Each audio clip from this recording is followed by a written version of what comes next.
قرآن شریف قرآن شریف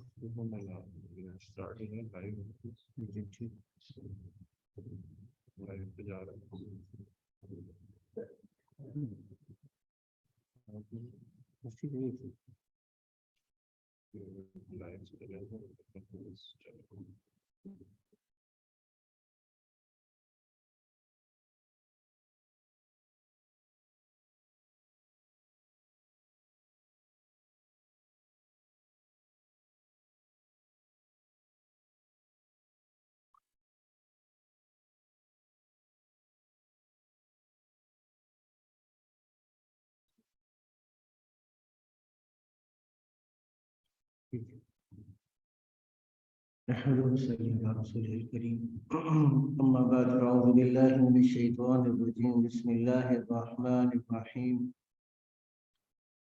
يا أيها الذين آمنوا لا تقدموا بين يدي الله ورسوله واتقوا الله إن الله سميع عليم يا أيها الذين آمنوا لا ترفعوا أصواتكم فوق صوت النبي ولا تجهروا له بالقول كجهر بعضكم لبعض أن تحبط أعمالكم وأنتم لا تشعرون صدق الله العظيم رب اشرح لي صدري واحلل عقدة من لساني يفقه سبحانك لا علم لنا إلا ما علمتنا إنك أنت العليم الحكيم أفوض أمري إلى الله والله بصير بالعباد رب يسر ولا تؤسر وتمم بالخير بك نستعين يا فتاح یا فتاح آج اللہ کا نام لے کر سورہ حجرات کی آیت نمبر 2 سے ہم مطالعہ کا آغاز کریں گے۔ اس سے پہلے کہ ہم آگے بڑھنے کی کوشش کریں، مناسب یہ معلوم ہوتا ہے کہ ان دونوں آیات کا ترجمہ ہم ایک دفعہ دوبارہ سے دیکھ لیں اور پھر آیت نمبر 2 سے اپنے باقاعدہ مطالعہ کا آغاز کریں گے انشاءاللہ۔ ارشاد فرمایا یا ایھا الذین آمنوا، اے وہ لوگوں جو ایمان لائے، لا تقدموا، تم آگے مت بڑھو۔ میں نے عرض کیا تھا کہ ترجمے کے اعتبار سے قدم یقدم تقدیم اگر باب تفعیل سے ہو تو اس کا ترجمہ تو بنتا ہے، آواز زوم پر آ رہی ہے، اگر زوم پر سارے شرکاء کو آواز آ رہی ہے تو میسیج کر دیجیے گا، اگر زوم پہ شرکاء کو آواز آ رہی ہے تو پلیز میسیج کر دیں۔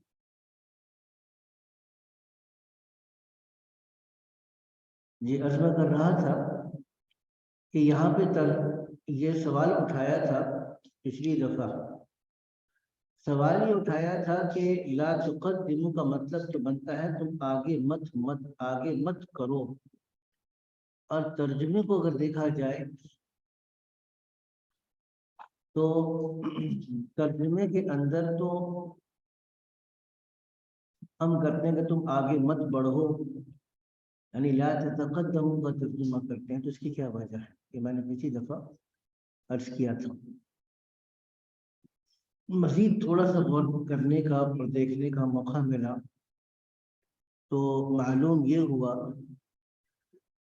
کہ یہاں پر در حقیقت لا تقدموا انفسکم بین یدی اللہ ورسولہ، اپنی ذات کو اللہ کے اور اللہ کے رسول سے آگے مت بڑھاؤ۔ تو اس کا گویا کہ خلاصہ وہی بنتا ہے کہ مت آگے بڑھو، یعنی خود کو اپنے آپ کو اللہ سے، اللہ کے رسول سے آگے بڑھانے کی کوشش مت کرو۔ واتقوا اللہ، اور اللہ سے ڈرو، ان اللہ سمیع علیم، بے شک اللہ سمیع سننے والے، علیم جاننے والے ہیں۔ آیت نمبر 2 ہے سورۃ الحجرات کی۔ یا ایھا الذین آمنوا، اے وہ لوگوں جو ایمان لائے ہو، لا ترفعوا اصواتکم فوق صوت النبی، اپنی آوازوں کو بلند مت کرو، فوق صوت النبی، نبی کی آواز سے، ولا تجهروا له بالقول، اور نہ ان سے اونچی آواز میں بات کرو، کجہر بعضکم لبعض، جیسا کہ تم میں سے بعض سے اونچی آواز سے گفتگو کر لیتے ہیں۔ ان تحبط اعمالکم وانتم لا تشعرون، کہ کہیں تمہارے سارے کے سارے اعمال ضائع نہ ہو جائیں، وانتم لا تشعرون، جبکہ تم کو اس بات کی خبر بھی نہ ہو۔ تو عرض میں کر رہا تھا ان 2 آیات کا ترجمہ سامنے آنے کے بعد، چونکہ 2 دن کا وقفہ آ گیا، تو آیت نمبر پہلی آیت سے جو بات ہمارے سامنے آئی تھی اس کو دوبارہ سے دیکھ لیجیے۔ یہاں پہ دونوں آیات میں جو پیغام دیا جا رہا ہے وہ یہ ہے کہ مسلمان کے کرنے کا اصل کام یہ کہ اپنی زندگی کے ہر گوشے کے اندر، اپنی زندگی کے ہر شعبے کے اندر، اپنے زندگی کے ہر فیصلے کے اندر، اپنے خیالات اور نظریات کی دنیا میں کوئی سا بھی خیال اور نظریہ قائم کرنے کے اندر سب سے پہلا کام توقف کا ہے۔ توقف کا مطلب ٹھہر جانا، انتظار کرنا۔ سب سے پہلا کام یہ ہے کہ آپ اللہ کی طرف سے اور اللہ کے نبی کی طرف سے کسی حکم کے آنے کا انتظار کریں۔ دوسری بات، اس حکم کو سمجھنے کی کوشش کریں، اور جب وہ حکم سمجھ میں آ جائے تو اس کے اوپر عمل کریں۔ یہ 3 تقاضے ہیں جو آپ کو پورا کرنا چاہیے۔ یہ جو کہا جا رہا ہے کہ لا تقدموا، آگے مت بڑھو یا آگے بڑھنے کی کوشش مت کرو، اس کا مطلب یہ ہے سب سے پہلی بات اللہ کے حکم کا انتظار، دوسری بات اللہ کے حکم کو سمجھنے کی کوشش کرو۔ الذین یستمعون القول فبشر عباد، میرے ان بندوں کو، میرے بندے کون ہیں؟ جن کو خوشخبری سنائے۔ الذین یستمعون القول، سورہ زمر کی آیت ہے۔ الذین یستمعون القول، جو قول کو اور دین کی بات کو بہت غور سے سنتے ہیں۔ ایک بات جو میں نے عرض کی تھی، وہ کیا کرتے ہیں؟ دین کی بات کو غور سے سنتے ہیں۔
تو میں کر رہا تھا اب یہاں پہ دوبارہ سے دیکھیے گا اس بات کو کہ بنو تمیم کے جب لوگ آئے اور جناب نبی کریم صلی اللہ علیہ وسلم کی خدمت میں یہ مشورہ چل رہا تھا کہ ان لوگوں پر کس کو امیر مقرر کیا جائے۔ تو دونوں حضرات بزرگ حضرات حضرت ابوبکر صدیق رضی اللہ تعالیٰ عنہ، حضرت عمر رضی اللہ تعالیٰ عنہ، ان دونوں حضرات نے اپنے اپنا مشورہ بھی دیا، اپنے مشورے پر اصرار بھی کیا، اور آپ صلی اللہ علیہ وسلم کے مجلس کے ادب کے برخلاف اپنی بات پہ اصرار کر کے اپنی آواز کو بلند کی گئی۔ تو ان تین چیزوں کے اوپر کوئی تنبیہ کی گئی۔ تو میں نے بہت تفصیل کے ساتھ یہ بات رکھی تھی کہ چاہے عقائد ہوں، عبادات ہوں، آپ کے معاشرت کا میدان ہو، یا آپ کے آپس کے معاملات ہوں، مالی معاملات ہوں، آپ کے اخلاقیات ہوں، دین کی محنت ہو، دعوت اور تبلیغ ہو، جہاد فی سبیل اللہ ہو، تصنیف و تعریف ہو، افتاء کا میدان ہو، خلافت اسلامیہ اور حکومت اسلامیہ کا قیام ہو، دین کا کوئی بھی شعبہ ہو، وہاں پہ آپ نے اپنا جو ایس او پی ہے، اسٹینڈرڈ آپریٹنگ پروسیجر، وہ یہ بنانا ہے کہ ہم اللہ کی بات کا انتظار کریں گے، اللہ کی بات کو سمجھنے کی کوشش کریں گے اور اس پر عمل کریں گے، اپنی رائے کو اپنی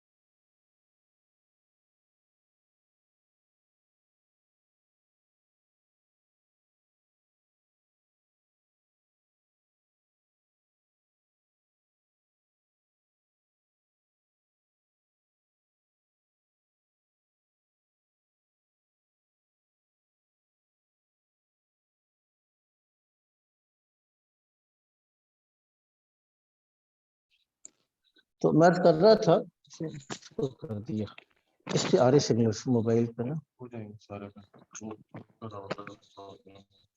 جی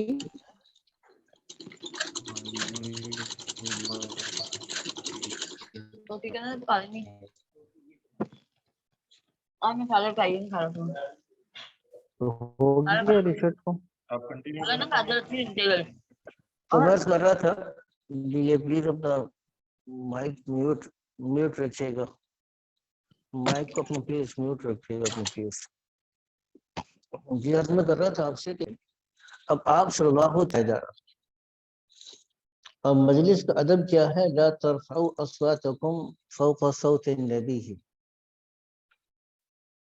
کہ اپنی آوازوں کو نبی کی آواز پر بلند نہ کر، وَلَا تَجْهَرُوا لَهُ بِالْقَوْلِ، اور نہ ہی ان سے اس طرح اونچی آواز میں بات کرو، كَجَهْرِ بَعْضِكُمْ لِبَعْضٍ، جیسے تم اس بات سے اونچی آواز سے بات کرتے ہیں۔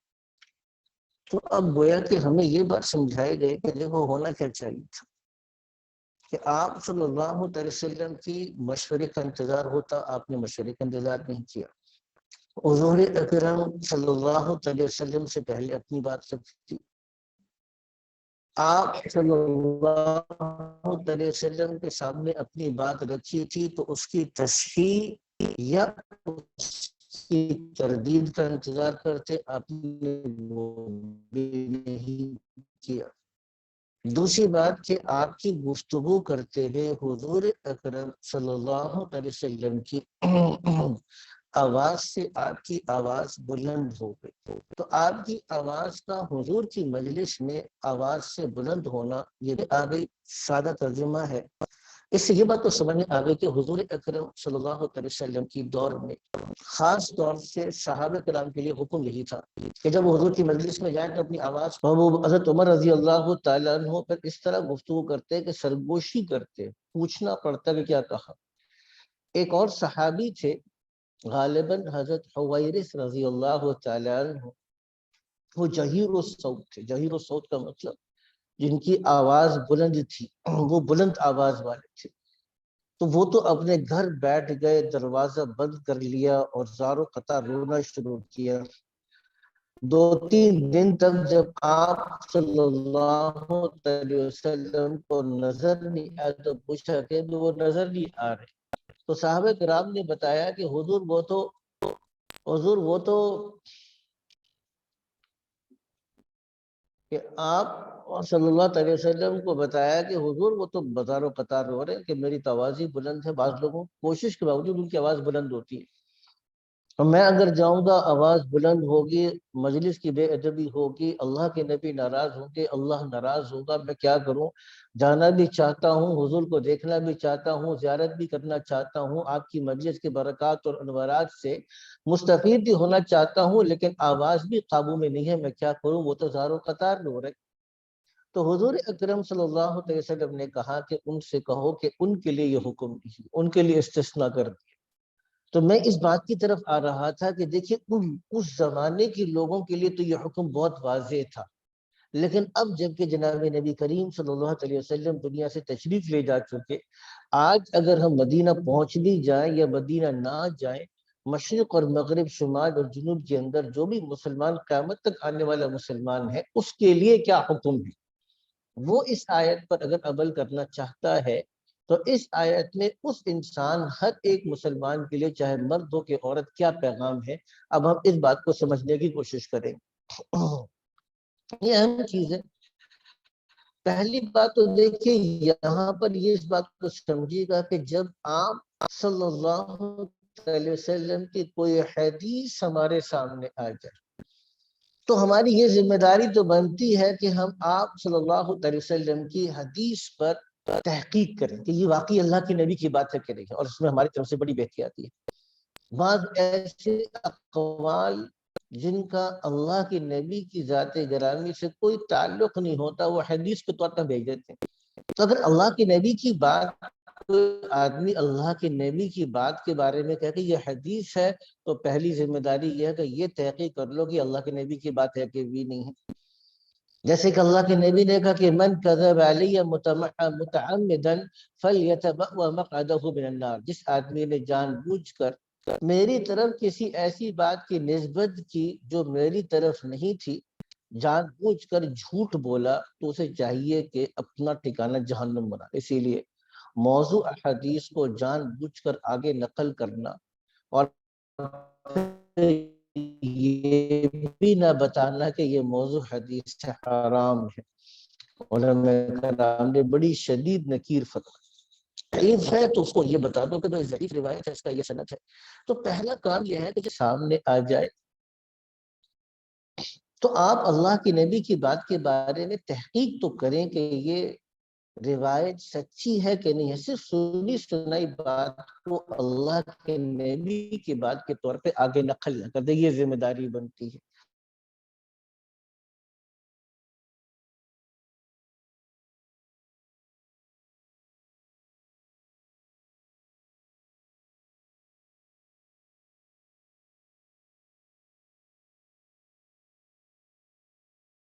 نہیں ہے۔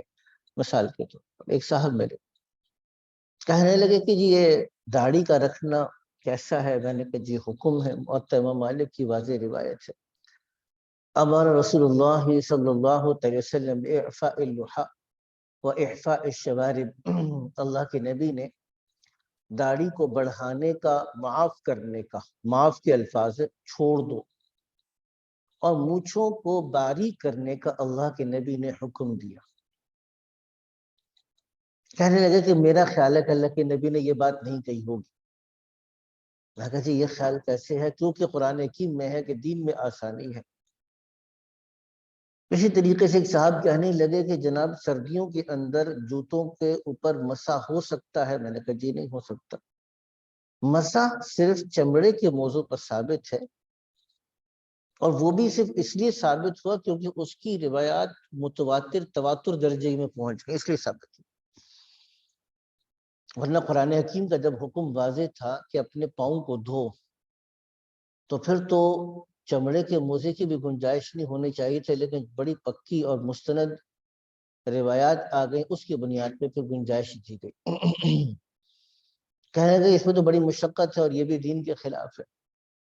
اب بہت سی باتوں کو، اب احادیث کو، اللہ کے نبی کی بات کو صرف اپنی آسانی یا اپنی عقل یا جو بھی آپ کے ذہن کے اندر دین کا ایک خاکہ ہے، اپنے اس ایک محدود خاکے کی بنیاد پہ آپ اللہ کے نبی کی احادیث کی جانچ پڑتال بھی کر رہے ہیں اور اس کو رد بھی کر رہے ہیں۔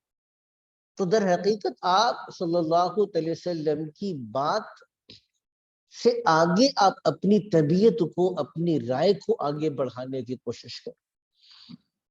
اسی طریقے سے اگر اللہ کے نبی کا ایک عمل سامنے آ گیا، اب ایک عمل جب اللہ کے نبی کا سامنے آ گیا تو آپ کسی وجہ سے اس پر عمل نہ کر سکیں تو یہ ہماری کوتاہی کی بات ہے، کیونکہ عمل کے بھی مختلف درجے ہیں۔ یا تو وہ اللہ کا نبی کا عمل فرض کے درجے میں ہے یا واجب کے درجے میں ہے، یا آپ کو معلوم ہے کہ اللہ کے نبی کا وہ عمل سنت مؤکدہ کے درجے میں ہے یا سنت غیر مؤکدہ کے درجے میں ہے یا مستحب کے درجے میں ہے یا مباح کے درجے میں ہے، یا اللہ کے نبی نے کسی چیز کو رخصت کے طور پہ کیا ہے، تو بہت سی پہلو ہو سکتے ہیں۔ لیکن اللہ کے نبی کا جب عمل سامنے آ گیا تو پھر اس کے اوپر انگلی نہیں اٹھ سکتی کہ یہ غلط ہے۔ مثال کے طور پر ہم یونیورسٹی میں تھے، ہمارے ایک دوست ہیں ہمارے مولانا عابد صدیق صاحب بھی ان کو اچھی طرح جانتے ہیں۔ تو چونکہ آپ کو معلوم ہے کہ ہماری یہ جو پٹی ہے سرحد کی کے پی کے، تو یہاں پہ ایک رواج ہے اور بہت عرصے سے اور بہت کامن رواج ہے کہ مرد حضرات علیحدہ بیٹھ کے کھانا کھاتے ہیں۔ کوئی آدمی اپنی بیوی کے ساتھ بیٹھ کر کھانا کھائے وہ اس کو درست نہیں سمجھتے، درست نہیں سمجھتے ہوتے ہی کہ مایوب سمجھتے۔ اب ہم آپس میں بیٹھے بات کر رہے تھے، بات ان کے دوران یہ بات آئے کہ بھئی اس طرح کرنا، تو انہوں نے ایک جملہ کہا، غیر شعوری طور پر ہی کہا۔ جملہ یہ کہا کہ نہیں کھانا چاہیے، بے غیرتی کی بات ہے، نعوذ باللہ من ذالک۔ ان کو یہ بات کہتے ہوئے، یہ جملہ اتنی بات کہتے ہوئے اندازہ نہیں ہوا کہ میں کیا کہہ رہا ہوں۔ اب آپ کے پاس رواج نہیں ہے، آپ یہ کہہ سکتے ہیں ہمارا رواج نہیں ہے، ہمارے لیے تھوڑا سا مشکل ہے، چلو اتنی بات بھی چل جائے۔ ہم ہمارے گھروں کا نظام ایسے ہے کہ عورتوں کو علیحدہ رکھتے ہیں، مرد علیحدہ رکھتے ہیں، عورتیں مرد اکٹھا بیٹھے ہمارے لیے پردے میں مشکل ہوتی ہے، یہ بھی آپ کہتے ہیں، چلو یہ بھی چل جاتی بات۔ لیکن اگر کسی موقع پر شوہر اپنی بیوی کے ساتھ بیٹھ کے کھانا کھا رہا ہے، آپ اس بات کو اس درجے معیوب سمجھتے ہیں کہ آپ کہہ رہے ہیں نعوذ باللہ من ذالک کہ یہ غیرت کے خلاف ہے۔ آپ صلی اللہ علیہ وسلم اما جان عائشہ صدیقہ کے ساتھ بیٹھتے، ازواج مطہرات کے ساتھ بیٹھتے، کھانا کھاتے، اور نہ صرف کھانا کھاتے بلکہ لقمے توڑ توڑ کر اما جان عائشہ صدیقہ رضی اللہ تعالی عنہا کے منہ میں رکھتے تھے۔ اب آپ کا کلچر اتنا بڑھ گیا، آپ نے ازواج مطہرات کو اما جان حضرت صفیہ رضی اللہ تعالی عنہا کو، چونکہ ان کا قد تھوڑا چھوٹا تھا، اونٹ پر چڑھنے میں دشواری محسوس ہوتی، تو حضور نے اپنا گھٹنا رکھا، جیسے آپ گھٹنے کو ٹکایا تو اما جان حضرت صفیہ رضی اللہ تعالی عنہا نے آپ کے گھٹنے پر پاؤں رکھ کر اونٹ پر چڑھی۔ تو آپ نے تو اپنی ازواج کو اپنے ساتھ سواری پر بٹھایا۔ اب ہمارے پاس بعض لوگوں کی غیرت اتنی بڑھ جاتی ہے کہ وہ کہتے ہیں کہ جی میں تو فرنٹ سیٹ پر بیٹھوں گا اور ڈرائیونگ سیٹ پر بیٹھوں گا لیکن بیوی کو پیچھے بٹھاؤں گا۔ فرنٹ سیٹ پر بیوی کو بٹھانا وہ سمجھتے ہیں شرم اور حیا کے خلاف ہے، یا ایک موٹر سائیکل کے اوپر اگر میں بیوی کو ساتھ بٹھاؤں گا تو یہ شرم اور کے خلاف ہے، یا بیوی کے ساتھ اگر میں واک کروں گا تو یہ شرم کے خلاف ہے۔ اب دیکھیں یہاں پر میں نے چند مثالیں اس بات کے اوپر دیں کہ ہم اپنی طبیعت کو، اپنے رواج کو کبھی کبھار شریعت سے آگے بڑھا دیتے ہیں۔ تو جہاں یہ بات ثابت آ گئی، دیکھیے اللہ کے نبی کے عمل کے ذریعے سے قیامت تک آنے والے رسوم و رواج کی اصلاح کی جا رہی ہے، یاد رکھیے گا اس بات۔ قیامت تک آنے والے رسوم و رواج حضور اکرم صلی اللہ علیہ وسلم کے سنت کے تابع ہیں۔ کوئی رسم اور رواج، کوئی خاندانی طور طریقہ، کوئی تہذیب، کوئی ثقافت، کوئی کلچر اللہ کی نبی کی ذات اقدس سے آگے نہیں بڑھ سکتا، نہیں ہو رہی۔ اچھا، تو میں کیا کر رہا تھا کہ اس بات کو بڑے اچھی طریقے سے ہمیں سمجھنے کی ضرورت ہے۔ تو ایک بات تو یہ سمجھ میں آ گئی کہ دیکھو جب اللہ کے نبی کی بات آ جائے تو پھر تم اپنی آواز کو، اپنی بات کو، اللہ کے نبی کی حدیث آ جائے، اللہ کے نبی کی اور کوئی ایک عمل آ جائے تو اس کی ادب کا تقاضا یہ ہے کہ اس کی نسبت کس کے ساتھ ہے؟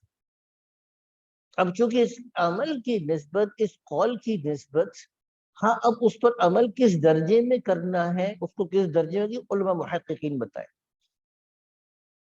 یہ علماء محققین بتائیں گے کہ کس حکم، کیونکہ علماء محققین نے ساری زندگی اسی کے اوپر محنت فرمائی، فقہاء نے اسی بات پہ محنت فرمائی کہ اس حدیث سے کون سے درجے کا حکم، ہم حکم نہیں نکال سکتے، محدثین بھی حدیث کو بیان کر کے کہتے ہیں کہ حکم تو فقہاء بتائیں گے، تو اس لیے حکم ہم نہیں بتا سکتے کہ اس حدیث سے کون سا حکم، لیکن اس حدیث سے جو بات بھی ثابت ہوگی بہرحال وہ مقدم ہوگی۔ ایک تو یہ بات ہم کو، یہ ہمارے لیے ہے کہ اپنی آواز کو اللہ کے نبی کی آواز سے آگے نہ بڑھو۔ اچھا دوسری بات کہ کبھی ایک ہے کہ ہم کسی چیز کی عمل نہ بھی کر سکیں تو سنت کی تحقیر کفر ہے، یاد رکھیے گا۔ یہاں پہ دوسرا مسئلے کی طرف میں آ رہا ہوں، ایک ہے سنت پر عمل نہ کرنا، اگر سنت فرض واجب یا سنت موقدہ کے درجے میں تو عمل نہ کرنے والا فاسق ہوگا۔ کوئی آدمی مستقل فرائض کو چھوڑ دے، کوئی آدمی مستقل واجبات کو چھوڑ دے، کوئی آدمی مستقل سنن مؤکدہ کو چھوڑ دے تو یہ فسق ہے، گناہ کبیرہ ہے۔ تو اس کے نہ کرنے سے آدمی کیا ہوگا؟ آدمی گناہ کبیرہ کا مرتکب ہو جائے گا۔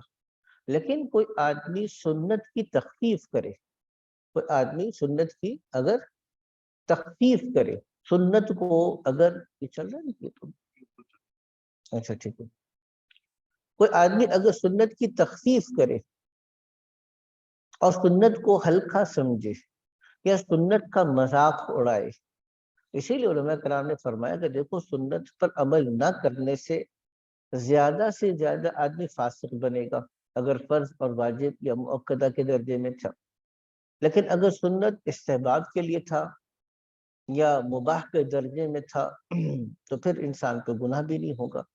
لیکن اگر کسی سنت جو مسواک کرنا ہے مثال کے طور پہ، اب یہ مستحب ہے، بعض کتب میں مؤکدہ بھی لکھا ہے، نماز یعنی وضو سے پہلے کرنا، عمومی حالات میں مستحب ہے، تو اگر آپ مسواک نہیں کرتے یا آپ عطر نہیں لگاتے یا آپ سنت والے بال نہیں رکھتے تو اس سے آپ فاسق نہیں ہوں گے۔ لیکن اگر کوئی آدمی سنت والے بال کو سنت سمجھنے کے باوجود اس کا مذاق اڑائے گا تو یہ کفر تک پہنچ جائے گی بات۔ اس مسئلے کو علماء کرام نے بہت تفصیل کے ساتھ بیان کیا کہ دیکھو سنت کا استخفاف کفر ہے، سنت پر عمل نہیں کیا تو کافر نہیں بنا، لیکن سنت کا اگر مذاق اڑایا تو کافر بن جائے گا۔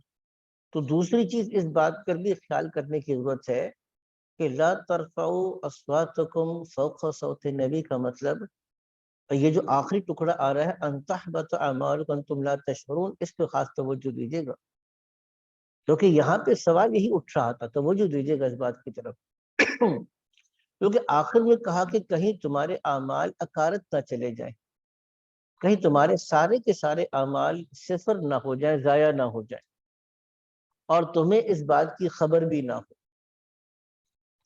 اب علماء کرام نے یہاں پہ سوال اٹھایا، سوال یہ اٹھایا کہ سارے کے سارے اعمال صفر ہو جائیں، زیرو ہو جائیں، انسان کا نامہ اعمال خالی ہو جائے، یہ ایک صورت میں ہوتا ہے، اور وہ جب کہ انسان ایمان سے نکل کے کفر تک پہنچ جائے۔ پہلے حج کیا تھا تو حج باطل ہو گیا، یہ کب ہوگا؟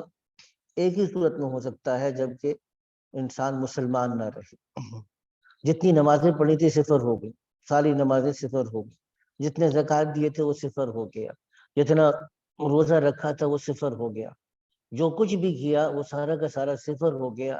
یہ کب ہوگا؟ جب کہ انسان کفر میں جائے گا۔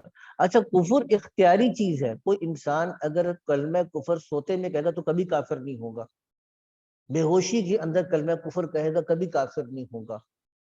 کوئی مجبور کر دے، جان کا خطرہ ہو، کلمہ کفر کہہ دے، کافر نہیں، کیونکہ یہاں پہ اختیار نہیں ہے.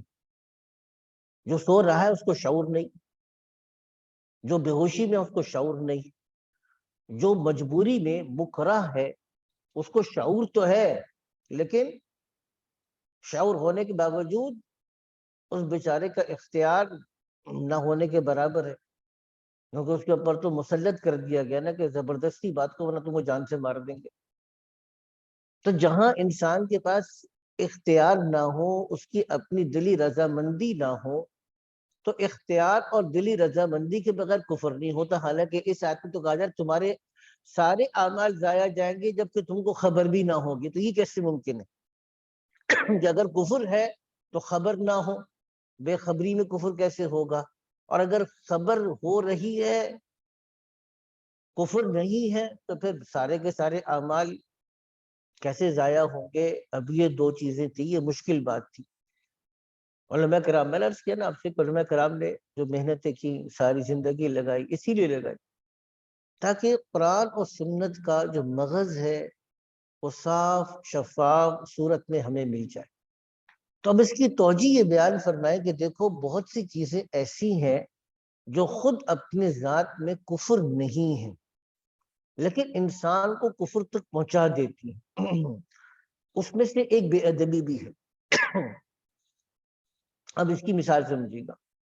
جیسے مشہور حدیث آپ لوگوں نے سنی ہوگی علماء کرام سے کہ سباب المسلم فسوق، مسلمان کو گالی دینا گناہ کبیرہ ہے.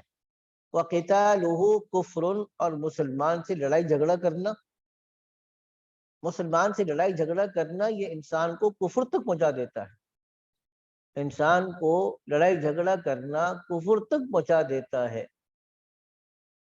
تو اب یہاں پر مسلمان سے لڑائی جھگڑا کرنا ویسے تو گناہ کبیرہ ہے، لیکن حدیث میں کیا بیان فرمایا کہ لڑائی جھگڑا کرنا کفر تک پہنچا دے گا، کفر ہے. تو کیا ہر وہ آدمی جو کسی مسلمان سے لڑائی کرتا ہے، اس کو قتل کرنے کی کوشش کرتا ہے، وہ کافر ہو جاتا ہے؟ تو جواب یہ کافر تو نہیں ہوتا. لیکن حدیث میں تو یہ کہا جا رہا ہے کہ قتالہ کفر، کہ مسلمان سے قتال کرنا کفر ہے، یہی کہا جا رہا ہے.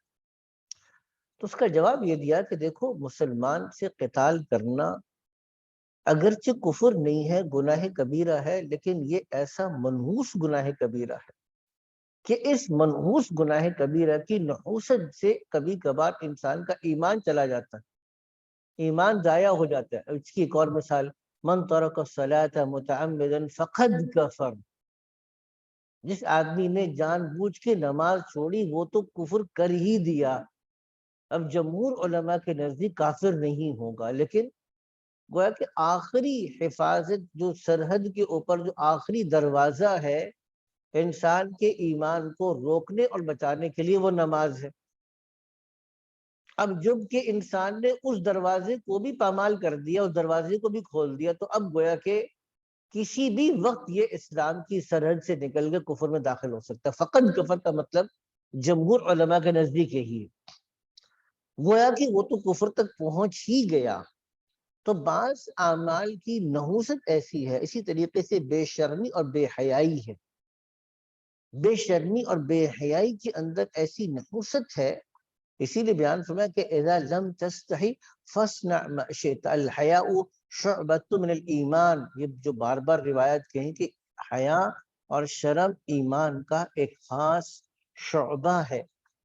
یہ کیوں کہا گیا؟ کیونکہ اذا لم تستحی فاصنع ما شئت، جب تمہارے اندر سے حیا نکل جائے تو پھر تم چاہے جو مرضی کرتے پھرو، کیونکہ اب شرم اور حیا کے نہ ہونا یہ انسان کو کفر تک پہنچا دیتا ہے. تو یہاں پہ آپ صلی اللہ تعالی وسلم کی بے ادبی اگر غیر شعوری طور پہ ہو ہے تو گناہ، لیکن کبھی کبھار اس کی نحوست ایسی ہے کہ یہ تم کو کفر تک پہنچا دیتی ہے. یہ بات تو مکمل ہو گئی. البتہ اس میں ایک اور چیز جس کو بہت زیادہ سمجھنے کی اور دیگر لوگوں کو سمجھانے کی ضرورت ہے، وہ یہ سمجھنے کی اور اس بات کو زیادہ سمجھانے کی ضرورت ہے کہ دیکھیے جیسے آپ صلی اللہ علیہ وسلم کا ادب ہے، ہم آگے چل کر پڑھیں گے، ویسے ہی صحابہ کرام کا بھی ادب ہے۔ وہ مشہور حدیث ہے، بعض لوگوں نے کہا جی حدیث تو آواز تو میری طرف سے تو پوری جاری ہے جی، دیکھ لیجئے گا ذرا جی۔ آواز صحیح آ رہی ہے آپ لوگوں کے پاس زوم پر؟ جی زوم پہ آواز صحیح آ رہی ہے جی؟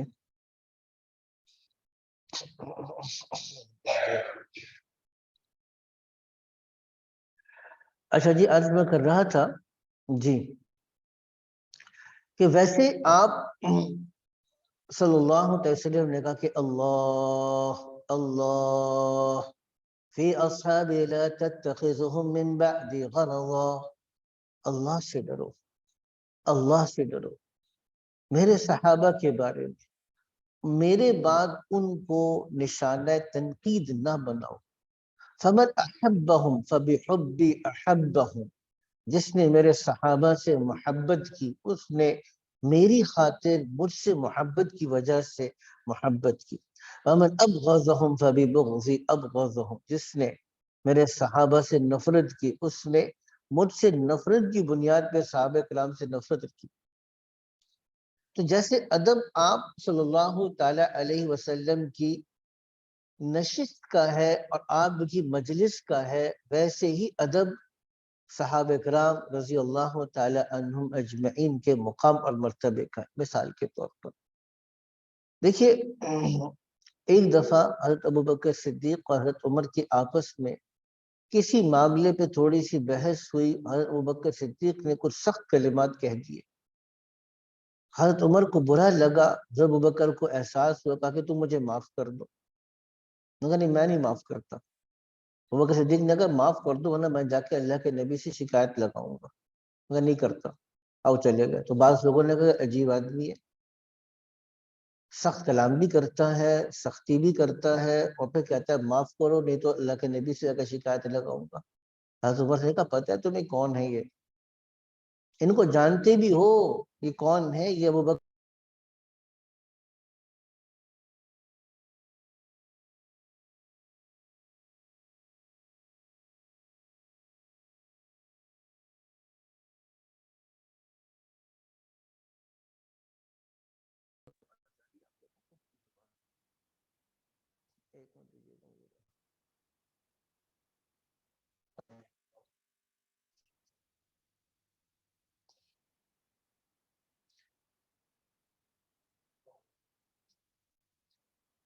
ایک منٹ دیجیے گا۔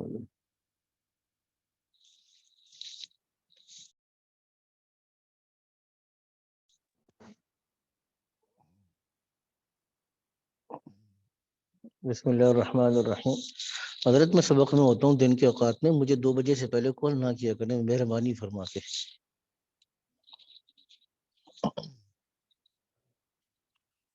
جی میں عرض کر رہا ہوں۔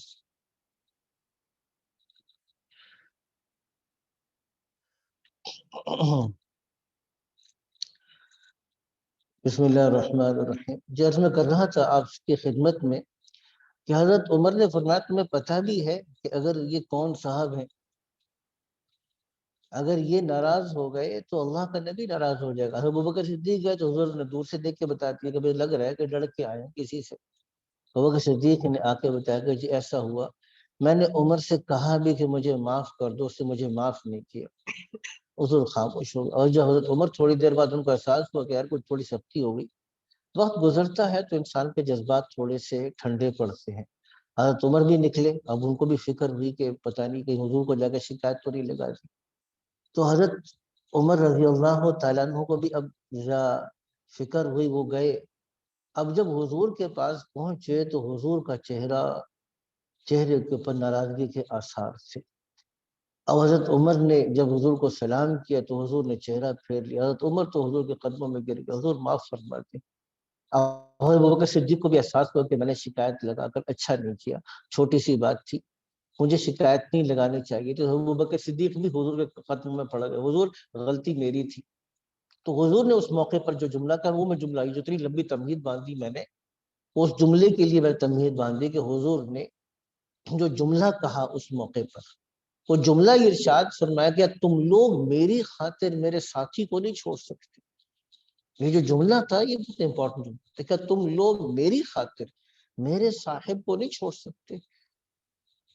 اس دن کے بعد سے لوگوں نے حضرت ابوبکر کے مقام کو پہچانا کہ امت میں کیا مقام ہے. اسی لیے حضرت عمر حضرت ابوبکر صدیق کا بہت ریگارڈ کرتے.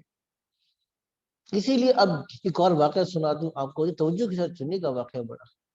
جب حضور کے وصال کے بعد مانعین زکوٰۃ سے قتال کا وقت آیا تو حضرت عمر کی رائے کچھ اور تھی. اپنی رائے تو دی, اور نہ صرف رائے دی بلکہ حضرت عمر نے ایک حدیث کا حوالہ بھی دیا.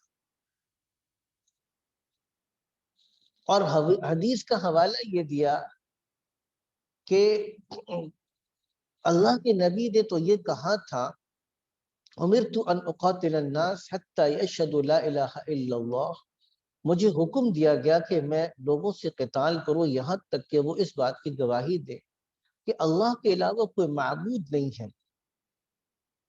اور نماز قائم کریں اور زکوٰۃ ادا کریں. فَإِذَا فَعَلُوا ذَلِكَ, اور جب وہ یہ کام کر لیں, کلمہ لا الہ الا اللہ کا اقرار کر لیں, نماز کو قائم کر لیں, زکوٰۃ کو دے دیں, تو پھر وہ مجھ سے اپنے مال کو اور اپنے جان کو محفوظ کر لیں. فَقَدْ عَصِمُوا مِنِّي أَمْوَالَهُمْ وَدِمَاءَهُمْ إِلَّا بِحَقِّ الْإِسْلَامِ.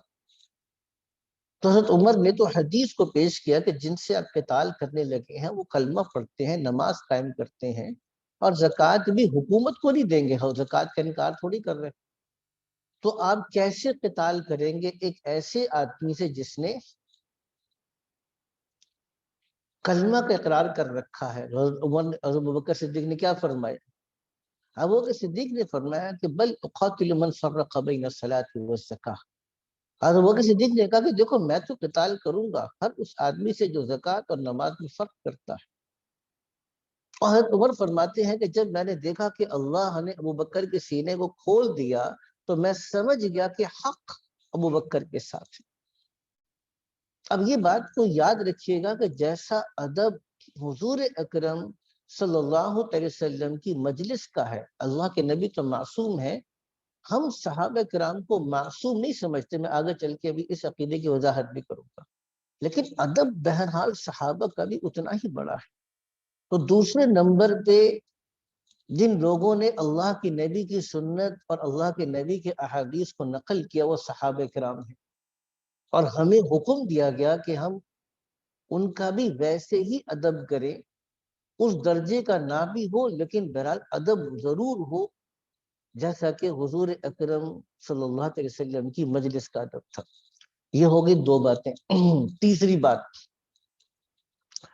اللہ کے نبی نے ارشاد کیا کہ ان العلماء ورثۃ الانبیاء وان الانبیاء لم یورثوا دینارا ولا درہما, کہ آپ نے ارشاد فرمایا کہ علماء انبیاء کرام علیہ السلام کے وارثین ہیں.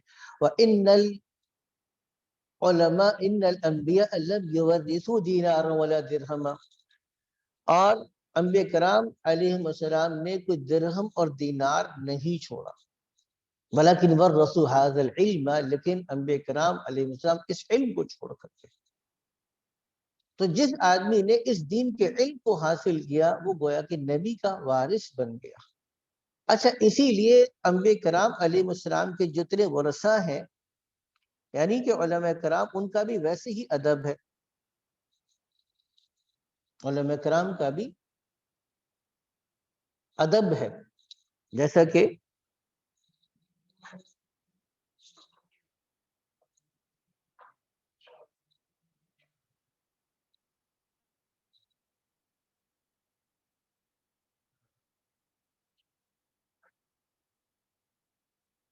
اب میں آپ کو ایک روایت سنانے لگا ہوں. تشریف رکھیے. اب میں جو آپ کو روایت سنانے لگا ہوں وہ در حقیقت اس بات پر چل رہی تھی کہ جیسے دیکھیے انبیاء کرام علیہ السلام تو معصوم ہیں. معصوم کا مطلب یہ ہے کہ انبیاء کرام علیہ السلام سے تو گناہ نہیں ہو سکتا. انبیاء کے بعد یہ مقام اور مرتبہ کسی کو حاصل نہیں ہے کہ وہ معصوم ہے۔ البتہ اللہ سبحانہ تعالیٰ انبیاء کے بعد بھی اہل اللہ کی، علماء کی، صحابہ کو ایک مقام اور مرتبہ دیتے ہیں۔ اس مقام اور مرتبے کی رعایت ضروری ہے۔ اب جو روایت میں آپ کو سنانے لگا تو اس روایت کو دیکھ لیجیے گا تھوڑا سا۔ جیسا کہ میں عرض کر رہا تھا، دیکھیے بیان فرمایا کہ من عادلی ولیًا فقد آذنتہ بالحرب۔ اب یہ بخاری شریف کی روایت ہے۔ اب اس کا اتنا ہی ٹکڑا نقل کرنا فی الحال کافی ہے، روایت تو لمبی ہے لیکن میں اتنا ٹکڑا نقل کروں گا۔ جس آدمی نے میرے کسی ولی سے دشمنی اختیار کی، فقط آذنتہ بالحرب، تو میں نے اس کے خلاف جنگ کا اعلان کر دیا۔ اب یہاں سے اس بات میں سمجھ میں آگیا کہ دیکھیے علماء کرام جتنے اہل اللہ ہیں وہ انبیاء کی طرح معصوم نہیں ہیں۔ نبی کا مقام ہے تو اس سے گناہ نہیں ہو سکتا، لیکن کسی عالم سے، کسی فقیہ سے، کسی محدث سے، کسی مفسر سے، کسی اللہ کے ولی سے، کسی اللہ کے نیک بندے سے گناہ ہو سکتا ہے، غلطی بھی ہو سکتی ہے، اس کی رائے سے آپ اختلاف بھی کر سکتے۔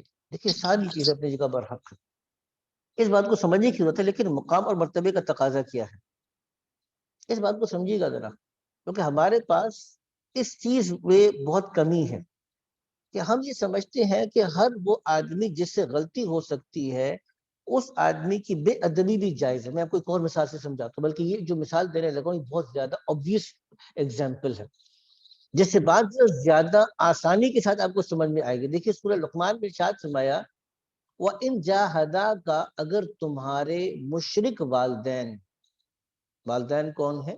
مشرک، اگر وہ تم سے اس بات پر لڑائی کریں اور جھگڑا کریں الا ان تشرک بی ما لیس لک بعلم، کہ تم میرے ساتھ کسی چیز میں شریک کرو، شرک کرو جس کے تمہارے پاس کوئی دلیل نہیں ہے، فلا تطعہما، تو باپ والدین کی بات نہیں مان سکتے۔ والدین اگر کہتے ہیں کفر اختیار کرو، والدین کہتے ہیں شرک اختیار کرو، والدین کہتے ہیں اللہ کی نافرمانی کرو، تو والدین کی فرما برداری میں اللہ کے ساتھ شرک کرنا، اللہ کے ساتھ کفر کرنا، والدین کی فرما برداری کے اندر اللہ کی نافرمانی کرنا یہ جائز نہیں ہے۔ لیکن ساتھ میں کیا کہا فَلَا تُطِعْهُمَا وَصَاحِبْهُمَا فِي الدُّنْيَا مَعْرُوفًا۔ اب دیکھیے کتنا بیلنس ہے، ایک طرف شرک کی قباحت بھی ہے، وہ دونوں تم سے اس بات پہ لڑتے ہیں کہ تم کو مشرک بنائیں گے، تو ان کی بات کو تسلیم نہیں کرنی، لیکن کیا کرنا ہے، لیکن وَصَاحِبْهُمَا فِي الدُّنْيَا مَعْرُوفًا، ان مشرک والدین کے ساتھ بھی دنیا کے اندر بھلے طریقے سے رہو۔ اب دو چیزیں علیحدہ ہو گئی نہیں ہو گئی؟ والدین اگر مشرک ہے تو ان کی اطاعت نہیں ہے، لیکن ادب ہے کہ نہیں ہے؟ ادب پھر بھی ہے۔ اس کا مطلب کیا ہوا کہ دیکھیں مقام اور مرتبے کا ادب ایک علیحدہ چیز ہے، اطاعت کرنا علیحدہ چیز ہے۔ جس کی اطاعت نہیں کی جا رہی ادب اس کا پھر بھی کیا جائے گا۔ حاکم ہے، سلطان ہے، مسلمانوں کا امیر ہے، کسی موقع پر غلطی کرتا ہے، آپ اس کی بات کو چیلنج کرتے ہیں، وہ اس کی اطاعت کا نہ کرنا علیحدہ چیز ہے، اس کے مقام اور مرتبے کا ادب اور لحاظ ایک علیحدہ چیز ہے۔ اسی طریقے سے علماء کرام کی اگر کسی بات سے اختلاف ہو تو اختلاف علیحدہ چیز ہے، لیکن ادب اور احترام یہ ایک علیحدہ چیز ہے۔ اسی وجہ سے تین چیزیں بیان کر دی میں نے۔ اب تینوں چیزوں کی جو وجہ میں نے بیان کی اس کو توجہ کے ساتھ سنیے گا۔ پہلا ہے نبی کی ذات گرامی کا ادب، تو آپ صلی اللہ علیہ وسلم کا ادب تو آپ کی ذات گرامی کے ساتھ مخصوص بھی ہے، یعنی آپ کی ذات بحیثیت آپ کی ذات کے آپ کا ادب لازم ہے، فرض ہے، ایمان کا حصہ ہے۔ اور وہ جو ساری صورتیں حضور کے وصال کے بعد بھی ہیں، حضور کے انتقال اور دنیا سے جانے کے بعد، رخصت ہونے کے بعد بھی ہر مسلمان پر اللہ کے نبی کا ادب لازم ہے۔ اس کی جو صورتیں وہ بھی میں نے بیان کر دی۔ جیسے اللہ کے نبی کا ادب ہے تو اللہ کے نبی کی محبت کا تقاضا ہے کہ صحابہ کا بھی ادب، نبی کی محبت کا تقاضا یہ ہے کہ اللہ کے نبی آپ صلی اللہ علیہ وسلم نے ارشاد فرما دیا کہ میرے صحابہ سے محبت کرو، جس نے میرے صحابہ سے محبت کی اس نے مجھ سے محبت کی جیسے محبت کی، اور جس نے ان سے بغض رکھا اس نے مجھ سے بغض کی وجہ سے ان سے بغض رکھا۔ اور تیسری وجہ سے میں نے عرض کیا کہ اہل اللہ کا، علماء کا ادب بھی واجب ہے، کیونکہ اللہ کے نبی نے اس بات کا ذکر فرمایا۔ اسی لیے فرمایا کہ کسی عالم کو خفیف سمجھنے والا تو منافق ہی ہو سکتا ہے۔ ایمان کی علامت یہ بیان فرمائی کہ عالم کا ادب کرنے والا ایمان والا ہے، اور کسی عالم کو خفیف اور ہلکا اور حقیر سمجھنے والا تو منافق ہی ہو سکتا ہے۔ آگے چلتے آگے آیت نمبر 3 میں آ رہا ہے کہ ان الذین یغضون اصواتهم عند رسول اللہ۔ آیت نمبر 3 شروع ہوتی ہے بے شک وہ لوگ جو اپنی آواز کو اللہ کے نبی کے پاس پست رکھتے ہیں، اولئک الذین امتحن اللہ قلوبهم للتقوی، یہی وہ لوگ ہیں جن کے دلوں کو اللہ نے تقوی کے لیے جانچ لیا۔ لہم مغفرۃ و اجر عظیم، ان کے لیے بخشش اور اونچا ادب ہے۔ اس سے یہ بات بھی ہم کو سمجھ میں آ گئی۔ ایک بات عام طور پہ لوگوں کی زبانوں پر ہوتی ہے کہ جس ظاہر سے کیا فرق پڑتا ہے۔ میں چونکہ پنجاب سے آیا ہوں تو کہتے ہیں جی اندر بچوں ٹھیک ہونا چاہیے۔ پنجابی میں کہتے ہیں نا بچوں کا مطلب ہوتا ہے دل سے ٹھیک ہونا چاہیے، انسان کا باطن ٹھیک ہونا چاہیے، جی دل پاک ہونا چاہیے، دل صاف ہونا چاہیے، ظاہر سے کوئی فرق نہیں پڑتا۔ یہ بات قرآن کا مطالعہ کرنے سے پتہ چلتا ہے کہ درست نہیں ہے۔ دیکھیں پہلی بات تو یہ ہے کہ ظاہر سے کیوں فرق نہیں پڑتا۔ ہر جگہ پہ اپنے یونیفارم پہنایا ہوا ہے، آرمی کا اپنا ایک یونیفارم ہے، رینجرز کا اپنا یونیفارم ہے، پولیس کا اپنا یونیفارم ہے، نیوی کا اپنا یونیفارم ہے، ایئر فورس کا اپنا یونیفارم ہے۔ ظاہر سے اثر نہیں پڑتا تو بھی آپ یونیفارم ختم کر دیں۔ کوئی آرمی کا بندہ یونیفارم کو اور یونیفارم کے پروٹوکول کو وائلیٹ نہیں کر سکتا۔ اچھا آپ نے مختلف جگہوں پر آپ جائیں گے، بیکری والے ہیں، آپ مختلف بیکریوں میں جائیں تو ان کے بھی اپنے اپنے یونیفارم ہیں، اپنا اپنا ٹریڈ مارک ہے۔ آپ کسی کا ٹریڈ مارک لے لیں اور ٹریڈ مارک اپنے پروڈکٹ پہ لگائیں، وہ کیس کر دے گا آپ کے خلاف۔ تو ظاہر سے فرق نہیں پڑتا تو کیا ہوگا؟ اچھا اگر مرد حضرات آفس جاتے ہوئے اپنی بیگم کے کپڑے پہن کے چلے جائیں کیسا لگے گا؟ مرد حضرات ساڑی باندھ کے اگر چلے جائیں تو مرد حضرات اگر ساڑی باندھ کے آفس چلے جائیں اور یہ کہیں جی ظاہر سے کچھ نہیں ہوتا، کیسے لگے گا؟ کوئی آفس والا ان کو قبول کر لے گا؟ تو بھائی کیوں نہیں فرق پڑتا؟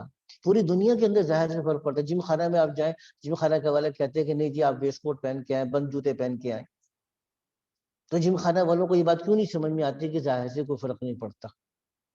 بھائی دنیا کے اندر ہر جگہ کے اوپر ظاہر سے فرق پڑتا ہے۔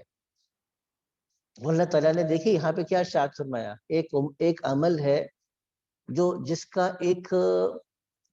کی ایک ظاہری شکل ہے، تو کیا شکل ہے؟ ابھی ہم نے اس کو پڑھا، ان الذین یغضون اصواتهم عند رسول اللہ۔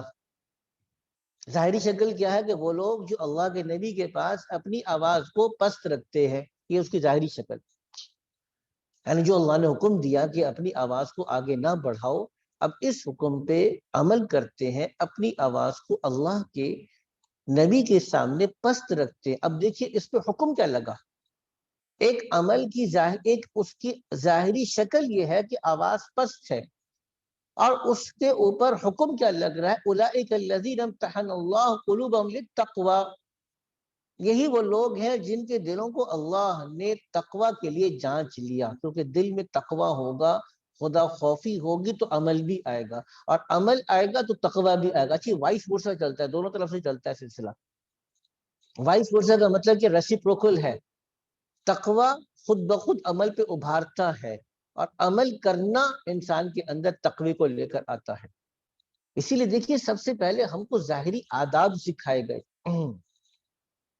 ظاہری آداب سے اس کی ہیبت آتی ہے۔ ایک بچہ جو بالکل پہلے دن اسکول آتا ہے تو اس کو بیٹھنے کا طریقہ سکھاتے ہیں، اس کو بیگ رکھنے کا طریقہ سکھاتے ہیں، اس کو قلم پکڑنے کا طریقہ سکھاتے ہیں، اس کو کتاب کو کور کرنا سکھاتے ہیں. ہمارے پاس ہوتا تھا شروع میں بالکل کاپیز بنواتے تھے, اس کے اوپر کور چڑھانا سکھاتے تھے, اس کے اوپر پلاسٹک کور چڑھانا سکھاتے تھے. کیونکہ دیکھیں جب ظاہری ادب آئے گا تو اس کی حقیقت, اس کی اہمیت بھی آپ کے اندر آئے گی. اسی لیے فرمایا کہ دیکھو جو لوگ اپنی آواز کو اللہ کے نبی کے سامنے پست کرتے ہیں ان کے دلوں کو اللہ نے تقوی کا مطلب ہے اللہ کا سچا خوف ہو, تقوی کے لیے اللہ نے ان کے دلوں کو آزما لیا ہے. لہم مغفرت. اچھا بحیثیت انسان کے اب اگر ان سے کوئی کمی کوتاہی بھی ہوگی اللہ ان کو بخش دے گا. لہم مغفرت, ان کے لیے مغفرت بھی ہے, بخشش بھی ہے, چھوٹے موٹے گناہوں کے اوپر پکڑ بھی نہیں ہے, اجر عظیم, اور بہت بڑا اجر ہے. آگے چلتے ہیں آیت نمبر 4 میں, ان الذین ینادونک من وراء الحجرات اکثرهم لا یعقلون. بے شک کہ وہ لوگ جو کمروں کے باہر سے آپ کو پکارتے ہیں ان میں سے اکثر عقل نہیں رکھتے. واقعہ یہ پیش آیا کہ یہی بنو تمیم کے لوگ جب مدینہ پہنچے تو سیدھے سادے لوگ تھے, بدو تھے, زیادہ آداب کا پتہ نہیں تھا. حضور اکرم صلی اللہ علیہ وسلم کے حجرات کے سامنے, آپ حجرات کہتے کمرے, حضور کے جو حجرے بنے ہوئے تھے, کمرے بنے ہوئے تھے, ہر زوجہ محترمہ کا کمرہ علیحدہ تھا, ان کا پورشن علیحدہ تھا.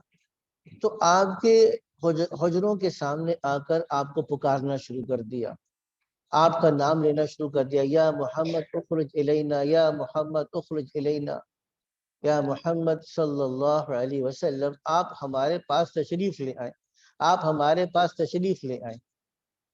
پکارنا شروع کر دیا. اللہ نے یہاں پر اب آیت نمبر 4 میں ان کے اس عمل پہ تنبیہ فرمائی کہ ایسا نہیں کرنا چاہیے. پہلے اس کو دوبارہ سے دیکھیے گا, کیا بیان فرمایا, ان الذین ینادونک من وراء الحجرات, بے شک کہ وہ لوگ جو آپ کو حجرات اور کمروں کے باہر سے پکارتے ہیں, اکثرهم لا یعقلون, ان میں سے اکثر نہیں جانتے, عقل نہیں رکھتے. اگلی آیت کو بھی دیکھ لیجئے, دونوں آیتوں کو اکٹھا کر ہم سمجھنے کی کوشش کریں گے.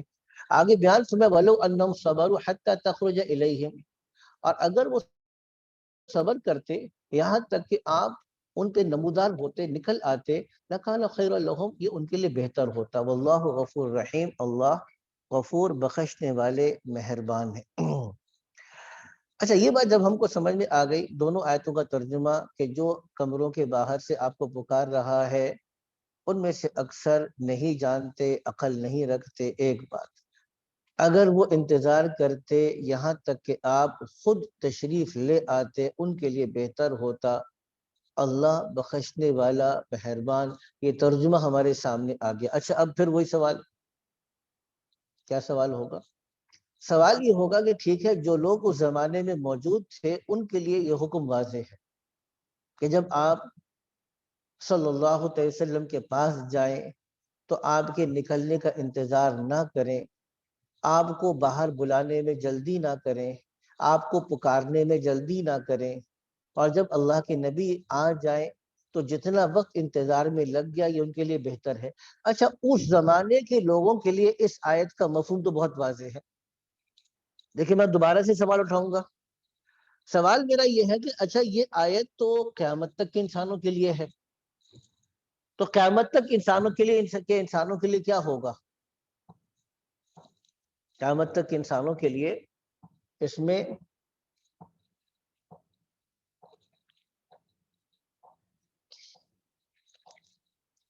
کیا نمونہ ہوگا؟ یہ سوال پیدا ہوا. یہاں پہ ایک بہت بڑا اصول سمجھائے گا, توجہ دیجیے گا ذرا. اچھا جو بات میں بیان کرنے لگا ہوں یہ ہمارے آن لائن سننے والوں کو بری لگے گی. بری تو خیر نہیں لگے گی, لیکن صرف سمجھانے کے لیے بات ہے, بری تو خیر لگنی نہیں چاہیے. ویسے ایک بات یہ کہ دیکھیے دین کے علم کے سیکھنے کی ترتیب کیا ہے. اگر ہم اس بات پر آئے کہ دین سیکھنے کی ترتیب, یہاں پہ ایک ترتیب کو بیان کیا. دین سیکھنے کی ترتیب مثال کے طور پہ چھوٹا سا واقعہ نقل کر دیتا ہوں میں آپ کو. خود قرآن حکیم سے یہ واقعہ ہم کو پتہ چل رہا ہے. قرآن حکیم سے واقعہ پتہ چل رہا ہے کہ حضرت موسیٰ علیہ السلام ایک دفعہ اپنی قوم میں کھڑے تھے, کسی نے پوچھا کہ اس وقت دنیا میں سب سے زیادہ جاننے والا کون ہے؟ اللہ نے حضرت موسیٰ نے کہہ دیا کہ میں جانتا ہوں، کیونکہ میرے پاس شریعت کا علم ہے، وحی کا علم ہے، اور شریعت اور وحی سے بڑا کسی کے پاس علم نہیں ہو سکتا۔ تو اللہ تعالیٰ کو حضرت موسیٰ علیہ السلام کا یہ کہنا پسند نہیں آیا، تو اللہ نے کہا کہ موسیٰ ہمارا ایک بندہ آپ سے بھی زیادہ علم رکھنے والا ہے۔ حضرت موسیٰ علیہ السلام کو تجسس ہوا، خواہش ہوئی کہ میں ان کے پاس جا کر اس علم کو حاصل کروں۔ تو حضرت موسیٰ علیہ السلام نے اللہ سے یہ نہیں کہا کہ یا اللہ اس بندے کو میرے پاس بھیج دے، بلکہ اللہ سے پوچھا کہ یا اللہ وہ بندہ مجھے کہاں ملے گا۔ تو حضرت موسیٰ علیہ السلام کو بتایا گیا کہ وہ آدمی آپ کو دو دریاؤں کا جہاں سنگم ہے، دو دریاؤں کا جہاں ملاپ ہے، اس ملاپ کی جگہ ملے گا۔ موسیٰ علیہ السلام نے لمبا سفر کیا، اور کتنا سفر کیا، لقد لقینا من سفرنا هذا نصبا، ہمیں اپنے اس سفر میں بڑی تھکاوٹ پہنچی ہے، اتنا لمبا سفر کیا۔ اور جب وہاں پہنچے تو پہنچ کے ان سے کہا هل اتبعك على ان تعلمني مما علمت رشدا، حالانکہ مقام کے اعتبار سے علماء کرام بیان کرتے ہیں کہ موسیٰ علیہ السلام کا مقام اور مرتبہ حضرت خضر علیہ السلام سے زیادہ تھا، کیونکہ حضرت موسیٰ علیہ السلام صاحب شریعت تھے، اور حضرت خضر علیہ السلام کو اللہ نے کائنات کے نظام سے متعلق ایک خاص علم دے رکھا تھا۔ شریعت کا علم حضرت خضر علیہ السلام کے علم سے افضل تھا۔ حضرت موسیٰ علیہ السلام افضل تھے، لیکن ترتیب کیا ہے؟ ترتیب یہ ہے کہ آپ کو چونکہ سیکھنا ہے تو اس لیے چل کر جائیں گے، اس لیے دیکھیں ترتیب یہ ہے، حضرت جبریل امین نے یہ ترتیب سکھائی۔ حضرت عمر فرماتے ہیں کہ ایک دفعہ ہم مدینہ میں بیٹھے تھے، اچانک ایک صاحب نمودار ہوئے، شدید و بیاض الثیاب، ان کے کپڑے بہت سفید تھے، شدید و سواد شعری، اور ان کے بال بہت کالے تھے، لا یرا علیہ اثر السفر، ان کے اوپر سفر کے اثار بھی معلوم نہیں ہوتے، ولا یعرفہ احد منا، ہم میں سے کوئی ان کو جانتا بھی نہیں تھا۔ اب حیران، اگر مدینہ کا ہے تو ہم جانتے نہیں، باہر سے آیا تو سفر کے آثار نہیں۔ ابھی اسی کشمکش میں تھے اور تعجب اور حیرت میں تھے کہ وہ صاحب آئے اور آ کے حضور کے پاس بیٹھ گئے، اور کیسے بیٹھے؟ فَأَسْنَدَ رُكْبَتَيْهِ إِلَى رُكْبَتَيْهِ، التَّیّات کی شکل میں بیٹھے، اور اپنے دونوں ہاتھ بڑے ادب کے ساتھ حضور کی ران مبارک پہ رکھا، وَوَضَعَ يَدَيْهِ عَلَى فَخِذَيْهِ، اور اپنے دونوں ہاتھوں کو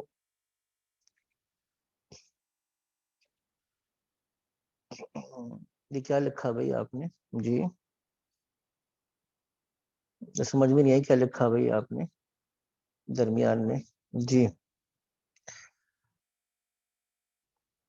عرض میں کیا کر رہا تھا آپ سے کہ یہ حضرت جبریل نے اپنے دونوں ہاتھوں کو اپنے حضرت حضور کے ران مبارک کے اوپر رکھا، اور پھر ادب سے سوال کیا، اخبرنی عن الاسلام، اخبرنی عن الایمان، اخبرنی عن الاحسان، اخبرنی عن الساعہ، اخبرنی عن اماراتها۔ تو سب سے پہلی چیز حضرت جبریل امین انسانی شکل میں جب آئے، اور حضور نے فرمایا بعد میں جب حضرت عمر سے کہا کہ عمر دیکھو اس کو کہاں گئے، تو نہیں ملے، تو تمہیں پتہ ہے یہ کون صاحب تھے جو آئے تھے؟ حضرت عمر نے فرمایا کہ نہیں مجھے تو نہیں پتا۔ انہوں نے کہا کہ وہ جبرائیل تھے، اتاکم یعلمکم دینکم، تم کو تمہارا دین سکھانے کے لیے آئے تھے، یعلمکم دینکم، تم کو۔ اب دیکھیے یہاں سے یہ بات سمجھ میں آ گئی کہ ادب کا تقاضا یہ ہے کہ جب آپ طالب علم بن کر جائیں تو استاد کا انتظار کریں، اور اصل علم تب حاصل ہوتا ہے جب آپ قربانی کے ساتھ چل کر استاد کے پاس جائیں گے۔ آج ہمارے پاس، اچھا یہ تو اللہ نے ایک راستہ کھولا ہے، اللہ نے دروازہ کھول دیا کہ بہت دور سے لوگ جو بیٹھے ہیں، اب جو لوگ کراچی سے باہر ہیں، میں تو کراچی میں بیٹھا ہوں، جو لوگ کراچی سے باہر ہیں ان کے لیے یہاں پہ آنا ممکن نہیں تھا، اللہ نے دروازہ کھول دیا، آپ اپنے اپنے گھروں میں بیٹھ کر آن لائن یہ سن سکتے ہیں۔ تو خیر سے خالی نہیں ہے، لیکن کوئی ایسا وقت لازمی ہماری زندگی میں ہونا چاہیے کہ ہم اپنے گھروں سے نکل کر خالص دین سیکھنے کے لیے دینی مجلس میں بھی جائیں۔ آپ نے جو آن لائن سیکھنا ہے ضرور سیکھیں، لیکن اپنی زندگی کے اندر اس معمول کو ضرور رکھیں، کیونکہ جو مجلس کی برکت ہے، جو مجلس کا نور ہے، اور مجلس کی رحمتیں ہیں، اور مجلس کے فوائد ہیں، وہ گھر بیٹھے آپ کو حاصل نہیں ہوں گے، وہ اپنی جگہ پہ ضروری ہے۔ اسی وجہ سے اس کو بیان فرما دیا کہ اگر یہ انتظار کرتے، اچھا کسی جگہ پہ استاد کا انتظار کرنا، کیونکہ ہمارے پاس ماڈرن سسٹم آ گیا، بچے پیسے دیتے ہیں اور فیس دیتے ہیں، اس لیے استاد سے مطالبہ بھی کرتے ہیں۔ پہلے زمانے میں تو استاد کیا کرتا تھا، جگہ بھی دیتا تھا، کھانا بھی دیتا تھا، کتابیں بھی دیتا تھا، اور تعلیم بھی دیتا تھا۔ ہمارا جو نظام ہے، تعلیمی نظام مسلمانوں کو تو یہ رہا۔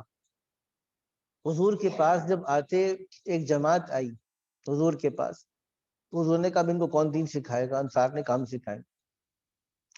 انصار کی ایک جماعت ان کو لے گئی، ان کو گھر بھی دیا، ان کو کھانا بھی دیا، ان کو دین بھی سکھایا۔ ایک ہفتے کے بعد حضور نے ان کا ٹیسٹ لیا، اسیسمنٹ ہوئی نا ایک ہفتے کے بعد۔ ٹیسٹ لینے کا حضور نے کہا قادوا ان یفقہوا الدین، قریب ہے کہ دین سیکھنے والے بن جائیں، لیکن کہا کہ اب کون سکھائے گا ان کو؟ ایک اور جماعت اٹھی، انہوں نے کہا اب ان کو ہمارے حوالے کر دیں، ان کو لے گئے، اپنے پاس ٹھکانہ بھی دیا، کھانا بھی دیا، دین بھی سکھایا۔ اور جب ایک ہفتے یعنی ٹوٹل 15 دن کے یا 14 دن کے بعد یہ آئے، حضور نے دوبارہ سے امتحان لیا، تو حضور نے فرمایا الان فقیہ الدین، اب یہ دین کے فقیہ بن گئے، اور کہا کہ اب جاؤ اور جا کے دین سکھاؤ۔ تو دیکھیں ہمارے پاس اصل ترتیب یہ تھی کہ شاگرد استاد کا پابند ہے، استاد شاگرد کا پابند نہیں ہے۔ استاد شاگرد کو علم دیتا ہے علم سکھانے کی خاطر، استاد شاگرد کو علم اس لیے نہیں دیتا کہ میں نے اس سے پیسے کمانے۔ تو خیر یہ بات تو کہیں اور چلی جائے گی، میں واپس آتا ہوں اس بات کی طرف کہ یہاں پہ ایک اور چیز کا ادب بیان کیا گیا کہ کوئی آدمی باہر سے آئے تو دین کو سیکھنے کا ادب یہ ہے کہ آپ استاد کا انتظار کریں۔ آگے چلتے ہیں، آگے آیت نمبر 6 آ رہی ہے، یہ بہت امپورٹنٹ ہے، اور اس کو میرے خیال سے شروع کر دیتے ہیں ہم آیت نمبر 6 کو۔ جب بریک کا وقت ہوگا تو انشاءاللہ بریک بھی کر لیں گے۔ اس آیت کو پہلے دیکھ لیجئے گا، ترجمہ دیکھ لیں اس کا۔ ارشاد فرمایا کہ یا ایھا الذین آمنوا ان جاءکم فاسق بنبأ فتبینوا، اے لوگوں جو ایمان لائے ہو، اگر تمہارے پاس کوئی فاسق خبر لے کر آئے فتبینوا، تو تم اس کی تحقیق کر لو، ان تصیبوا قوما بجہالۃ، کہ تم جا پڑو کسی قوم پر بجہالۃ، نادانی کے اندر، فتصبحوا علی ما فعلتم نادمین، پھر تم ہو جاؤ جو تم نے کیا اس کے اوپر نادم اور شرمندہ۔ اچھا واقعہ کا پیش آیا، پہلے واقعہ سن لیجئے گا، ہمارا بریک کا میرے خیال سے ٹائم بھی ہو رہا ہے تو بریک بھی کر لیتے ہیں، پہلے واقعہ سن لیجئے گا، پھر واقعے کے بعد کی جو اگلی بات ہے وہ میں چاہتا ہوں بریک کے بعد عرض کروں گا۔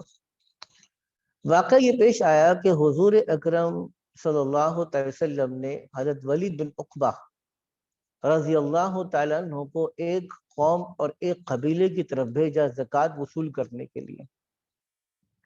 اللہ کی شان، جن لوگوں کی طرف بھیجا حضرت ولید بن عقبہ کو، تو حضرت ولید بن عقبہ رضی اللہ تعالی عنہ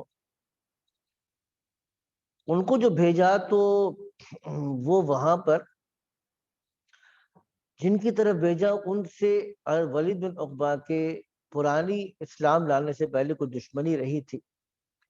حضرت ولید بن عقبہ جب ان قوم کی طرف گئے تو راستے میں کسی نے یہ خبر حضرت ولید بن عقبہ کو بتا دی، یا حضرت ولید بن عقبہ تک یہ خبر پہنچی کہ وہ لوگ تو مقابلہ کرنے کی تیاری کر رہے ہیں، اور حضرت ولید بن عقبہ کو اس خبر کی تحقیق کرنی چاہیے تھی۔ حضرت ولید بن عقبہ لیکن ڈر گئے اور اس خبر کو سچ سمجھا، اور بغیر تحقیق کے اس خبر کو آ کے حضور تک نقل کر دیا۔ حضور کو بھی بڑا دکھ ہوا اور حضور نے حکم دیا کہ وہ مقابلے کی تیاری کرو۔ ابھی یہ تیاری کر رہے تھے کہ وہ قبیلہ جن کے پاس بھیجا تھا وہ انتظار کرتا رہا، اور جب وقت مقررہ پر آپ صلی اللہ علیہ وسلم کی طرف سے بھیجے ہوئے قاصد نہیں آئے تو وہ خود زکوٰۃ کے پیسے لے کر آ گئے۔ جب وہ لوگ آ گئے تو حضور نے کہا بھی ہم نے تو آپ کے بارے میں یہ خبر سنی تھی۔ تو بڑے حیران ہوئے، انہوں نے کہا جی تو ہمارے پاس آئے نہیں۔ اب اس موقع پر گویا کہ اگر تھوڑی سی تاخیر ہو جاتی تو مسلمان ان کے اوپر حملہ کرتے اور بعد میں بڑی شدید شرمندگی ہوتی، تو اللہ تعالیٰ نے مسلمانوں کو شرمندگی سے بچا لیا۔ اس موقع پر یہ حکم دیا گیا کہ اگر تمہارے پاس کوئی ایسا آدمی آئے جو دیندار، پرہیزگار، قابل اعتماد نہیں ہے تو تم اس خبر کی تحقیق کر لو، کیونکہ اگر تحقیق نہیں کرو گے، بغیر تحقیق کے تم اس پہ عمل کرو گے تو عین ممکن ہے کہ تم کسی قوم پر بغیر تحقیق کے خبر قبول کرنے کے نتیجے میں حملہ کر دو، اور بعد میں جب پتہ چلے کہ وہ خبر درست نہیں تھی تو تم کو اس بات کے اوپر ندامت ہو۔ تو شرمندگی اور ندامت سے بچنے کے لیے ضروری ہے کہ تم پہلے اس خبر کی تحقیق کر لیا کرو۔ تو یہ اس آیت کا پس منظر تھا۔ اب جیسے میں نے کہا کہ آج کل جو کچھ بھی میڈیا کے اندر ہو رہا ہے، جتنے نیوز پیپر سے ہمیں خبر آ رہی ہے اور نیوز چینل سے ہم کو خبر آ رہی ہے، آپس میں خاندانی معاملات میں ایک دوسرے کے بارے میں ہمیں خبریں ملتی رہتی ہیں، آفیسز کے اندر ہمیں ایک دوسرے کے بارے میں اطلاعات ملتی رہتی ہیں، اور بہت سی جگہوں کے اوپر خاندانی معاملات میں یک طرفہ بات سن کے ہم رائے قائم کر رہے ہوتے ہیں۔ آفیسز کے اندر، ملازمت کے اندر ملازمین کے بارے میں یک طرفہ بات سن کر ہم رائے قائم کر رہے ہوتے ہیں۔ تو اس لیے یہاں پر اگر دیکھا جائے تو کس آدمی کی بات قبول کرنی چاہیے اور کس آدمی کی بات قبول نہیں کرنی چاہیے، اور قبول کرنے کے بعد آپ کا رویہ کیا ہونا چاہیے، یہ ہمارے دین کا بہت بڑا باب ہے اور بہت پریکٹیکل اسپیکٹ ہے ہمارے دین کا، ہماری عملی زندگی کا۔ اس کے اوپر انشاءاللہ تعالیٰ تھوڑی سی ہماری ابھی وقفہ ہے، بریک ہے، تو بریک کے بعد انشاءاللہ تعالیٰ ہم اس کے بعد دوبارہ شروع کرتے ہیں۔ سبحانک اللہم بحمدک، نشہد ان لا الہ الا انت، نستغفرک و نتوب، سبحان ربک رب العزت عما یصفون، والسلام علیکم الحمد للہ رب العالمین۔ تقریباً 11:50 55 پہ دوبارہ شروع کریں گے انشاءاللہ، ٹھیک ہے، جزاکم اللہ خیر۔